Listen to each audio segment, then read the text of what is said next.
Hello મિત્રો, કેમ છો તમે બધા? આઈ હોપ તમે બધા મજામાં હશો. તો આજની આપણી રેસીપી છે હૈદરાબાદી દાલ બનાવીશું. તેના ઇન્ગ્રેડિયન્ટ્સ જોઈ લઈએ.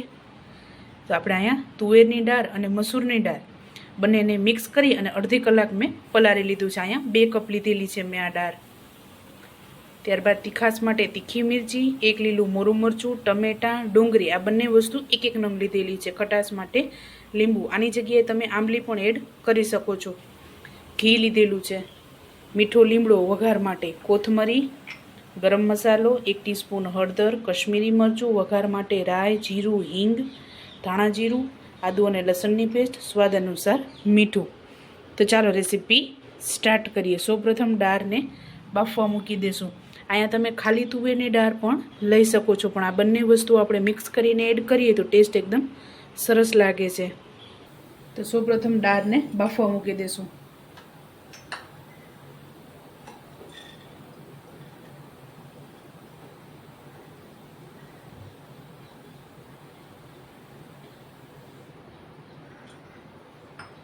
અહીંયા તુવેરની દાળ મેં તેલવાળી લીધેલી છે. તમારે કોરી એડ કરવી હોય તો તમે કોરી પણ આમાં એડ કરી શકો છો. તેલ વગરની આવે છે તે પણ તમે આમાં એડ કરી શકો છો.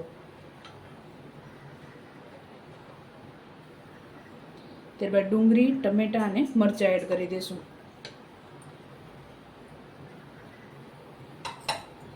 ત્યારબાદ મિરચીનું કટિંગ કરશું.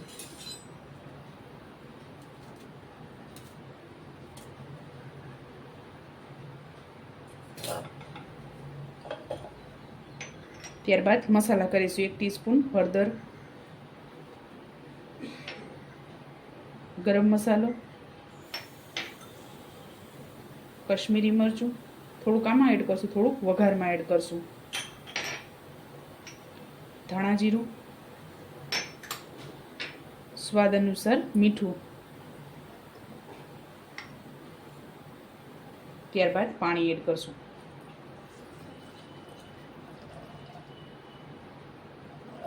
તો આપણે 1 ગ્લાસ જેટલું પાણી એડ કરેલું છે. ત્યારબાદ ઘી એડ કરશું. નાની 1 ચમચી જેટલું. આની જગ્યાએ તમે તેલ પણ એડ કરી શકો છો. તો આપણે આને બાફવા મૂકી દઈશું. 3 થી 4 વિસલ લેવાની છે આપણે આમ. તો આપણું કુકર ઠંડુ થઈ ગયું છે. આમાં મેં 5 વિસલ લીધેલી છે.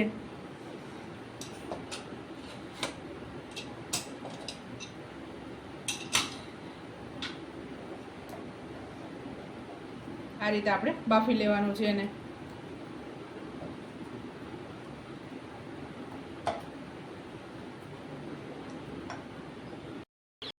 આપણે દાળને બ્લેન્ડ કરી લીધી છે. તો હવે આપણે આને થોડુંક પાણી એડ કરશું અને વઘાર માટે મેં તેલ ગરમ મૂકી દીધું છે.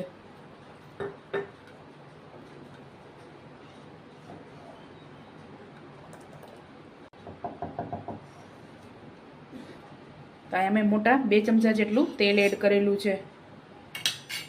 તો તેલ ગરમ થઈ ગયું છે. સૌપ્રથમ રાઈ, જીરું અને હિંગ એડ કરશું.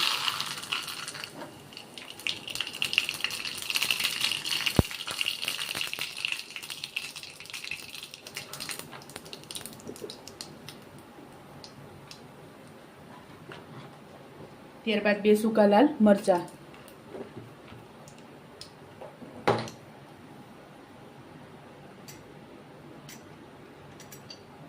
આદુ અને લસણની પેસ્ટ,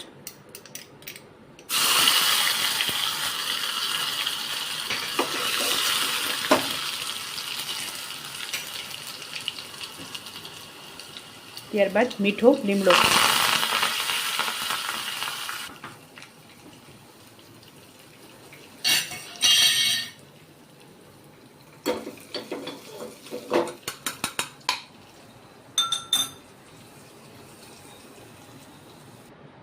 તો આપણે દાળમાં વઘાર એડ કરી દીધો છે. તો આને કુકર ઢાંકી દઈશું 2 મિનિટ માટે. તો આપણે 2 મિનિટ જેવું થયું છે તો આને ખોલી લઈશું.